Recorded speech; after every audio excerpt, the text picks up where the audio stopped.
올려드리도록 하겠습니다. 코로나 때 가장 많이 들었던 찬양이 지금 우리 할렐루야 찬양대가 부른 은혜라는 찬양입니다. 우리는 항상 그런 것 같아요.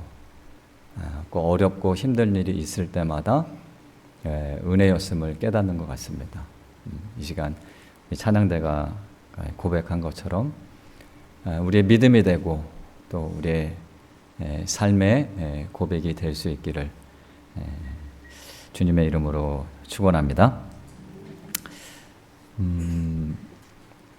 지금 우리 자녀들 세대는 잘 모르는데 우리 아마 권사님들은 잘 아는 그 한 사람이 있죠. 6.25 이제 전쟁이 끝나고 이 대한예수교 장로의 소속이었던 유명한 부흥 강사가 있었습니다. 그 사람이 바로 이 박태선 장로라는 사람이에요. 아마 어르신들은 다 아실 거예요. 이 뭐 잘생긴 외모, 뭐 젊었을 때 사진 보니까 좀 그 잘생기긴 했더라고요.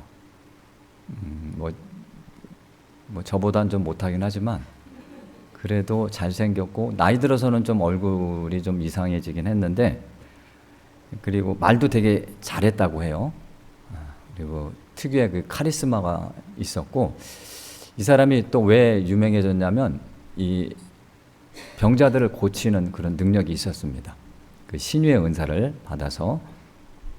그래서 점점 유명해지고요, 수많은 사람들이 따르게 됩니다. 아마 전국에서 아마 모르는 사람이 없을 정도로 이 박태선 장로가 유명해지는데, 이 사람이 1980년 그 신년 집회 때 아주 폭탄 발언을 합니다. 뭐라고 했냐면, 이 자신이 절대자 하나님의 뜻에 따라 내려온 구세주라고 했던 거예요. 그리고 감람나무로서 나를 통해서만 구원을 받을 수 있다라는 그런 폭탄 선언을 했던 겁니다.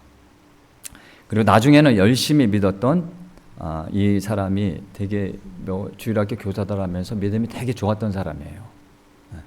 근데 뭐 하나님의 아들 구세주가 예수가 아니다 라고 했고요, 성경도 98% 이상 다 가짜다, 새빨간 거짓말이다, 이런 말을 했던 거죠. 그리고 자신은 영원히 죽지 않을 거라고도 했다고도 합니다.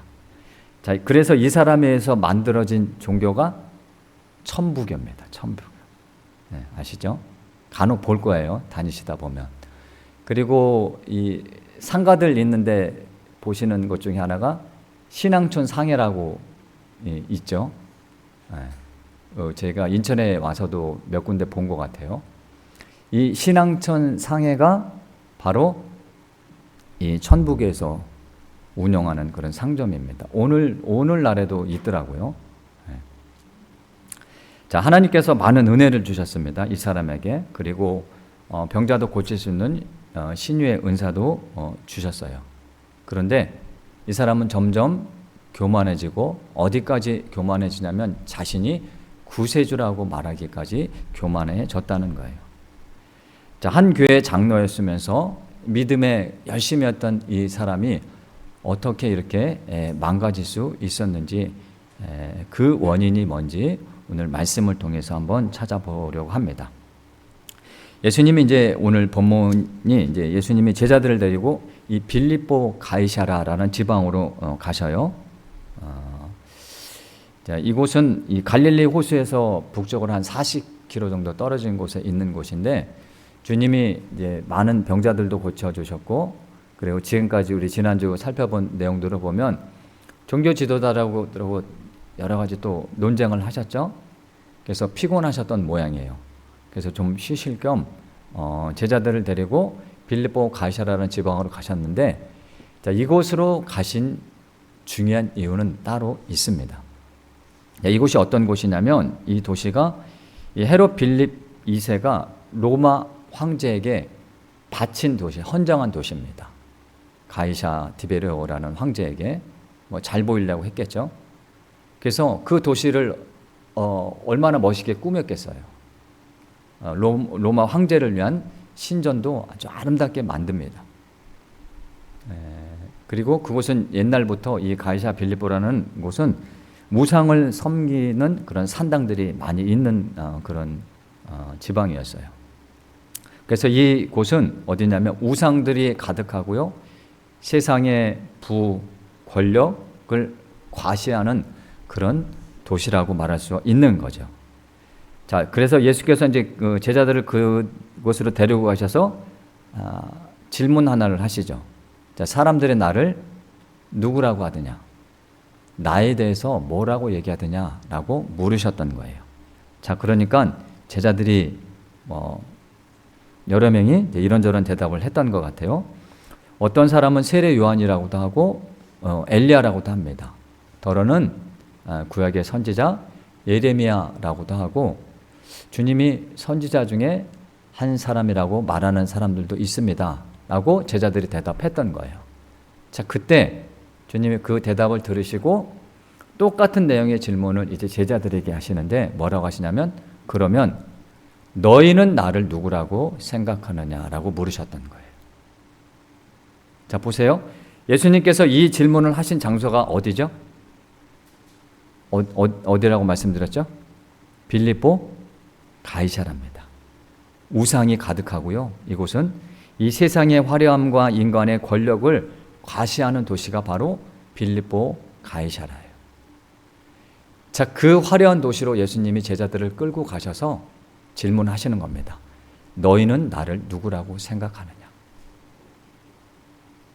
자, 그러면 주님이 이곳을 제자들을 데리고 가신 이유를 알 수 있겠죠? 이제 제자들이 선택을 해야 한다는 겁니다. 화려한 저 세상을, 권력과 부와 명예로 가득한 저 세상을 너희가 선택할 것인지, 아니면 나를 따를 것인지 이제 선택해야 하기 때문에 주님이 그들을 일부러 빌립보 가이사라로 데리고 가셔서 이 질문을 하셨던 거예요. 왜냐하면 이제 예수님께서 이제 십자가를 지실 시간이 얼마 남지 않았기 때문입니다. 자, 그때 베드로가 주님이 깜짝 놀랄 만한 그런 대답을 하죠. 16절에 보니까 주는 그리스도시요 살아계신 하나님의 아들이십니다. 주는 그리스도시요 살아계신 하나님의 아들입니다. 이 고백이 위대한 이유가 뭐냐면, 자, 예수님을 이제 따르는 사람들이 점점 줄어듭니다. 이제 시간이 갈수록, 십자가를 지실 시간이 다가올수록 예수님 곁에 있던 많은 사람들이 다 떠나요. 점점 사람들이 줄고요. 그리고 종교 지도자들은 언제 예수님을 죽일 그런 생각만 하고 있는 상황이죠. 자, 그런 상황에서 이 예수님을 그리스도 또는 하나님의 아들이라고 고백하는 것은요, 자기의 생명을 담보로 한 고백입니다. 이런 고백을 하면, 그 시대에 이런 고백을 하면, 우리야 지금 믿음의 고백이라고 할 수 있지만 그 당시, 예수님 당시에 이 고백을 하면요, 잡혀갈 수도 있고요, 채찍에 맞을 수도 있고요, 예수님처럼 십자가의 처형에 당할 수도 있는 겁니다. 자, 그 엄청난 고백을 베드로가 했어요. 그래서 주님이 뭐라고 말씀하시냐면, 네가 이렇게 고백한 것은 네가 한 것이 아니고 혈육이 한 것도 아니고 하나님께서 하신 것이다 라고 그렇게 말씀을 하시죠. 자, 그래서 이 고백을 들으시고 나서 예수님이 조금 안심하셨던 것 같아요. 그래서 지금까지 제자들에게 한 번도 하지 않으셨던 말씀을 이제야 하십니다. 자, 그 내용이 뭔지 21절인데 우리 한번 어떤 말씀을 하셨는지 21절 같이 읽어볼까요? 자, 여태까지 제자들에게 한 번도 하시지 않으셨던 말씀이에요. 근데 베드로의 고백을, 그 엄청난 놀라운 신앙 고백을 듣고 이제 처음으로 하신 말씀입니다. 21절 같이 읽어봅니다. 시작. 이때로부터 예수 그리스도께서 자기가 예루살렘에 올라가 장로들과 대제사장들과 서기관들에게 죽임을 당하고 제3일에 살아날 것을 제자들에게 비로소 나타내시니. 자, 주님이 베드로의 그 고백을 듣고요, 이제 이 장로들에게 또 종교 지도자들에게 내가 많은 고난을 받을 것이고 십자가에 못 박힐 것이다, 죽게 될 것이다 그리고 3일 만에 살아날 것이다 라는 말씀을 처음으로 하시는 대목입니다. 자, 그때 조금 전까지 엄청난 신앙 고백했던 베드로가 어떤 반응을 보이는지 22절을 보면 베드로가 예수를 붙들고 어떻게 했다고 합니까? 베드로가 예수를 붙들고 항변하여라고 하죠. 항변하여. 이 단어를 기억하고 계세요. 항변하여 이르되 주여 그리 마옵소서 이 일이 결코 주께 미치지 않겠습니다. 자, 본문상으로 보면 그냥 조근조근 얘기한 것처럼 느껴지죠. 근데 이 항변하다라는 단어를 한번 보겠습니다.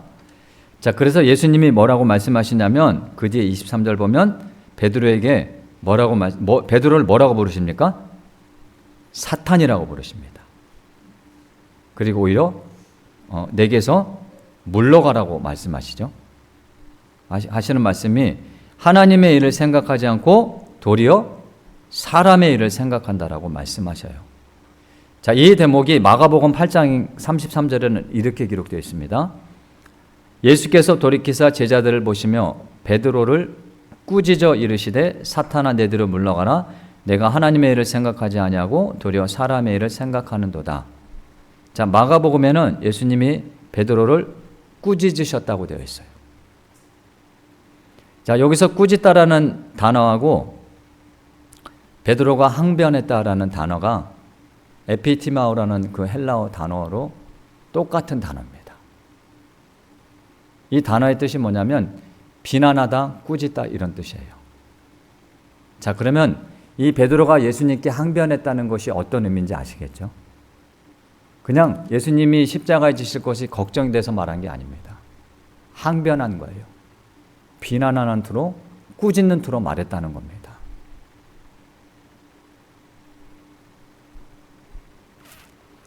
조금 전까지 그렇게 자신의 생명을 담보로 한 주는 그리스도시여 살아계신 하나님의 아들이라고 고백했던 사람이 어떻게 이렇게 사탄의 하수인 역할을 하게 되었냐는 거죠.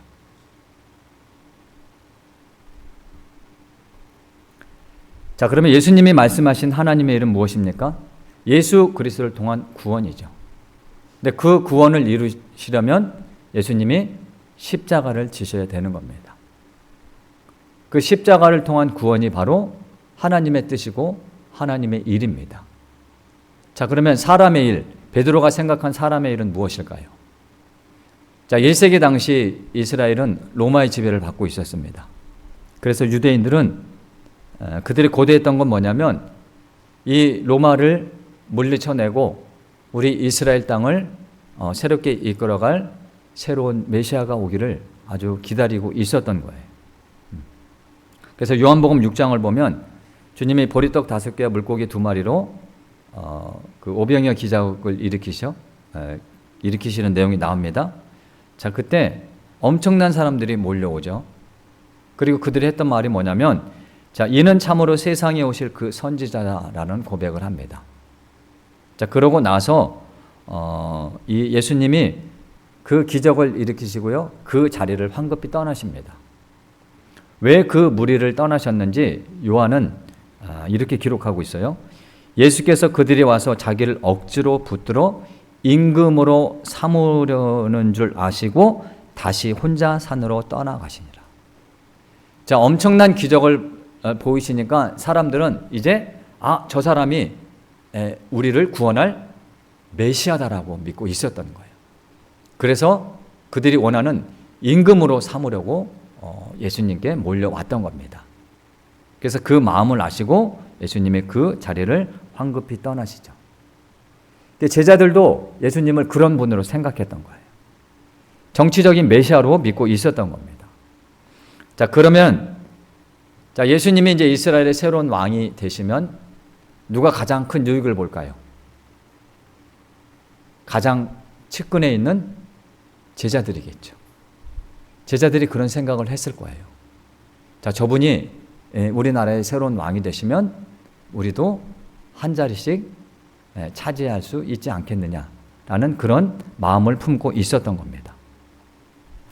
자, 그러면 우리가 여기서 한 가지 확인해야 될 사실이 하나 있는데, 자, 주님께서 이렇게 기적을 일으키실 때마다 유명해지죠. 그리고 많은 사람들이 따르게 됩니다. 자, 그때마다 예수님께서 어떤 행동을 취하셨는지 한번 볼 텐데요. 이 서두의 예화로 말씀드렸던 박태선 장로에게는 이런 모습이 없었기에 안타깝게도 그는 믿음의 길을 떠났던 겁니다. 자, 그럼 우리 한번 확인해 봅시다. 누가복음 4장을 한번 찾아보십시오. 누가복음 4장.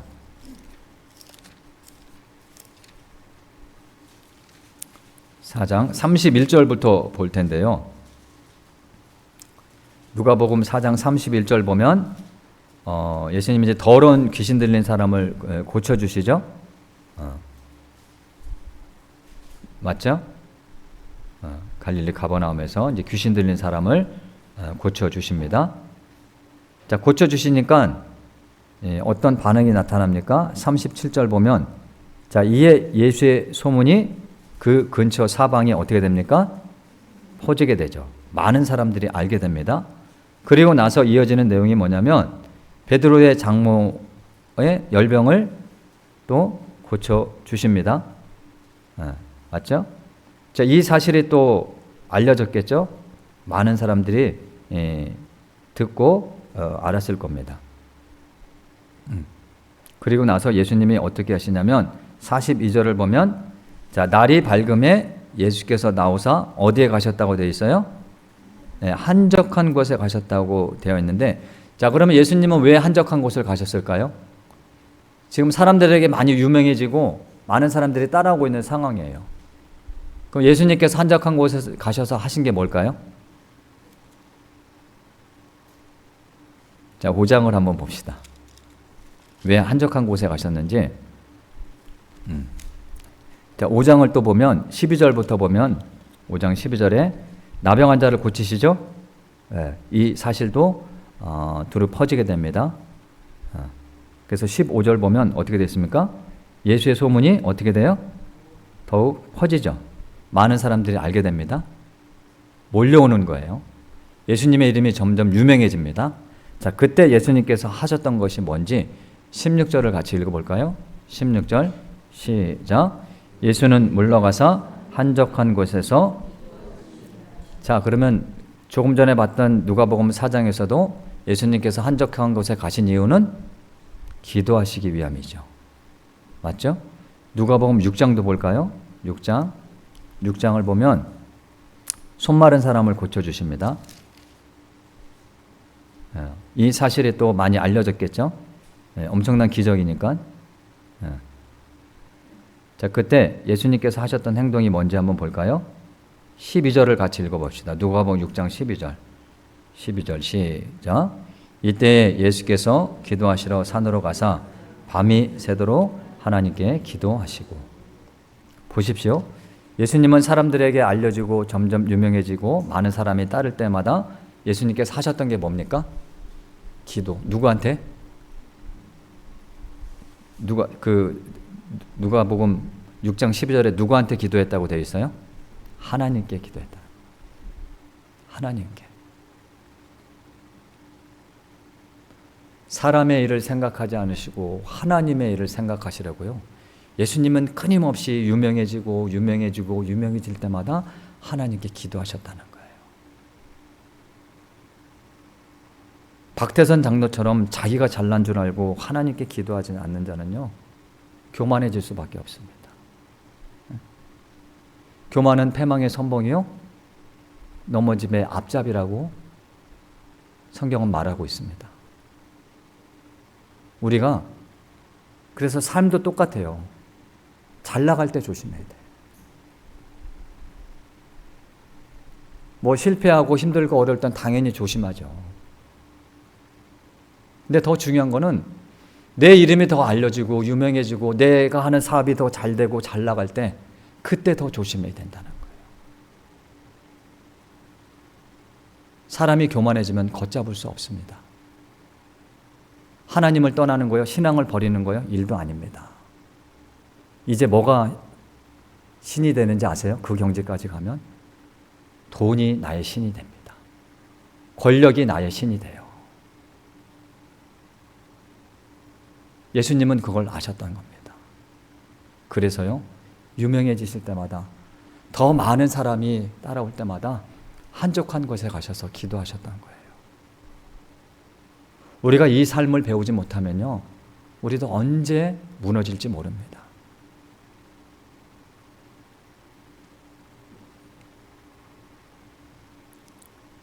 주는 그리스도시요 하나님의 아들이라고 고백했던 이 베드로가 예수님께 항변하는 그 모습, 이제 앞으로 베드로에게 일어날 일을 보여주는 모습이기도 합니다.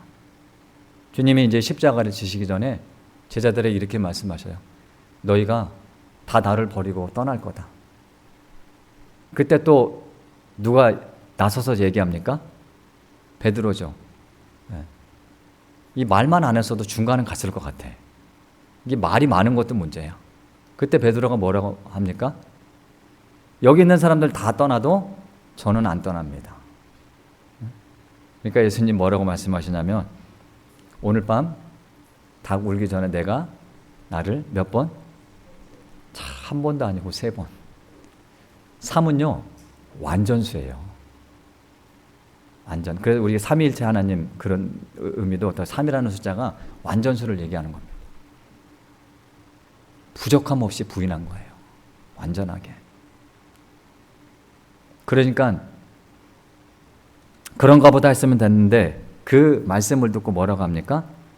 내가 주님과 죽으면 죽었지 주님을 부인하는 일은 절대 없을 겁니다. 후원 장담을 하죠. 자, 그런데 어떻게 됐죠?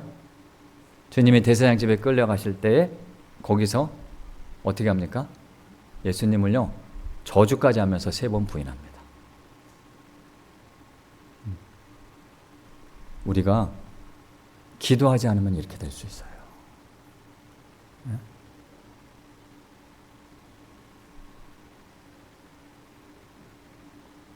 똑같습니다. 목사나 장로나 권사나 집사나 뭐 직분 상관없어요.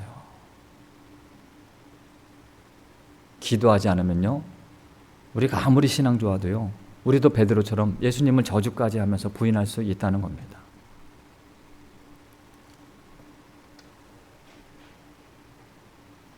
그리고 그 중에 한 사람은 돈 받고 또 예수님 팔죠.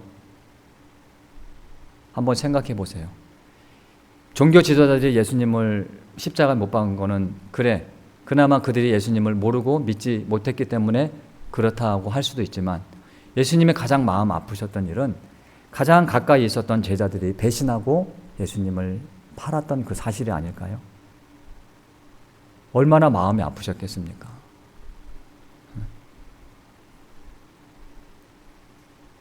그런데 보세요.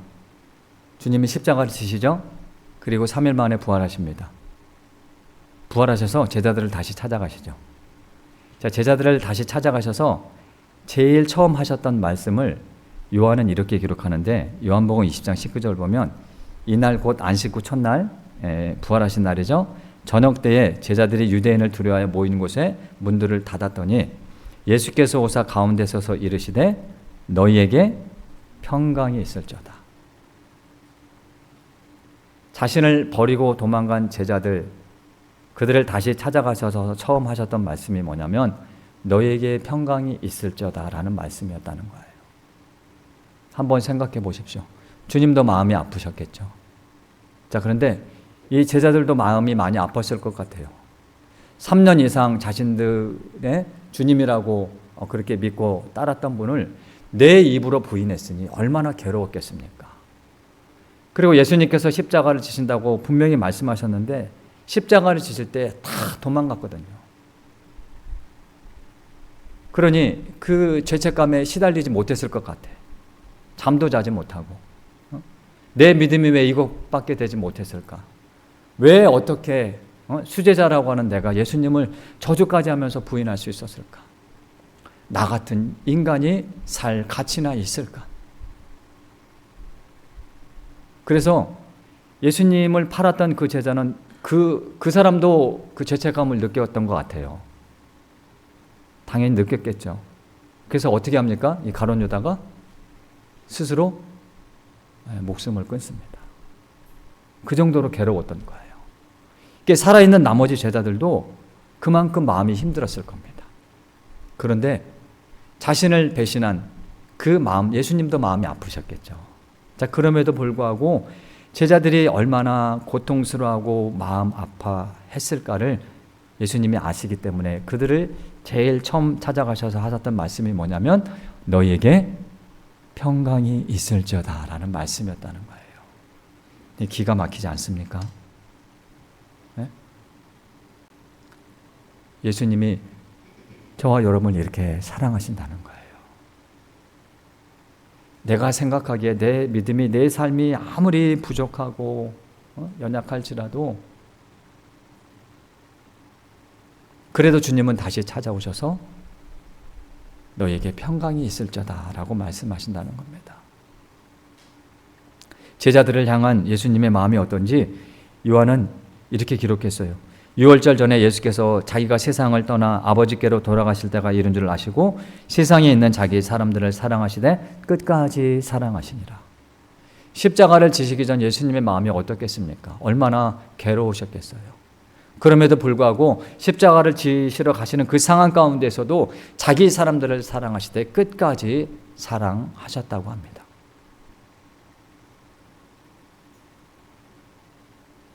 이게 예수님의 사랑입니다. 믿습니까? 우리가 이 주님의 사랑을 깨닫는 게 중요해요. 우리를 향한 그 사랑, 십자가를 지시기까지 사랑하신 그 사랑을, 그리고 끝까지 나를 사랑하신다는 그 은혜를 깨닫는 것이 중요합니다. 왜냐하면요, 예수 그리스도께서 나를 위해 십자가에서 죽으셨다는 것, 그리고 주님께서 십자가에서 죽으시기까지 나를 사랑하셨다는 것을 내가 그것이 믿어지고 깨달아질 때요, 그때야 비로소 하나님의 말씀이 들립니다. 그리고 사람의 일이 아닌 하나님의 일을 위해 살아가게 된다는 거죠. 한번 보십시오. 주님이 십자가를 지기 전에 제자들에게 내가 앞으로 십자가를 질 거다라는 말씀을 3번 하셨어요. 근데 첫 번째, 그게 오늘 본문이 첫 번째 하신 내용인데, 그때 제자 중에 한 베드로가 예수님께 항변하죠. 두 번째 말씀하셨을 때는 어떤 일이 일어났는지 아십니까? 두 번째 말씀하셨을 때는 제자들이 질문을 해요. 예수님한테. 예수님, 천국에서는 어떤 사람이 가장 큰 사람입니까? 제자들의 생각에서는요, 이 땅에서뿐만 아니라 천국까지 가서도 큰 사람, 유명한 사람이 되기를 원했다는 거예요. 그리고 세 번째 십자가를 지실 걸 말씀하셨을 때는 제자들 중에 이 야고보와 요한이 주님 나라가 오면 주님 나라에서 우리 중에 한 사람은 주님의 좌편에, 한 사람은 주님의 우편에 앉게 해주십시오. 왕의 좌우편 자리는 왕 다음으로 높은 자리죠. 제자들 중에 야고보와 요한이 그 자리를 원했던 거예요. 자, 근데 그 소리를 듣고 나머지 제자들, 10명의 제자들이 어떻게 합니까? 왜 너희가 그 자리에 앉냐고 서로 싸우고 다투고 있습니다. 보세요. 예수님은 지금 십자가를 말씀하시는데 제자들은 사람의 일을 생각하고 있습니다. 우리가 아무리 신앙생활 열심히 해도요, 내가 이 땅 가운데서 살아가는 것에만 머물려 하고 거기에만 집착하면요, 하나님의 말씀이 들리지 않습니다. 이거보다 비참한 게 어디 있습니까? 하나님의 말씀이 들리지 않는다니까요. 제자들도 그랬으니 우리는 오죽하겠습니까? 그래서요, 우리를 향한 그 하나님의 사랑, 예수님의 사랑이 얼마나 크고 위대한지를 깨닫는 것이 중요합니다. 그 사랑을 깨닫게 될 때요, 우리도 주님 가신 그 길을 걸어갈 수 있기 때문입니다. 그렇게 형편없는 베드로, 예수님이 다시 찾아가셔서 하셨던 말씀이 내 양을 먹이고 내 양을 치라. 그때서야 베드로는 예수님이 지신 십자가가 보였던 겁니다. 사람의 일을 생각하지 않고 주님이 지신 그 십자가를 보니까요, 내 양을 먹이고 내 양을 치라는 그 말씀이 어떤 말씀인지를 깨닫게 됩니다. 그래서 이제 베드로는 주님을 위해 자신의 생명도 아끼지 않는 삶을 살아가죠. 전설에 의하면 이 베드로도 십자가형을 당하게 되는데, 이 사람은 예수님처럼 십자가를 똑바로 질 자격이 없으니까 자신을 거꾸로 매달아 달라고 했다고 합니다.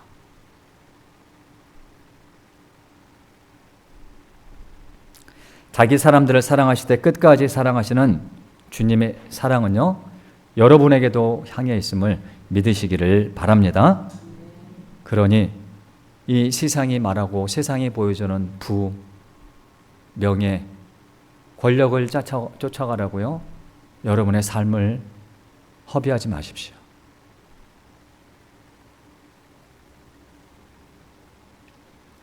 예수님의 사랑 안에서 여러분을 살리시는 그 하나님의 말씀을 바라보시고 그 말씀을 붙잡고 말씀이 인도하는 그 삶을 쫓아가시기를 바랍니다. 그 삶의 자리에 서 있을 때 주님은 여러분에게 말씀하실 겁니다. 너희에게 평강이 있을지어다. 주님 가신 그 길이 평강의 길임을 믿습니다. 아멘. 네. 사람의 일이 아닌 하나님의 일을 위해 살아가는 가운데 우리 주님이 주시는 그 평강의 은혜가 여러분 삶 가운데 충만하게 임하시기를 주님의 이름으로 축원합니다. 우리 찬송가 뭐 할까요?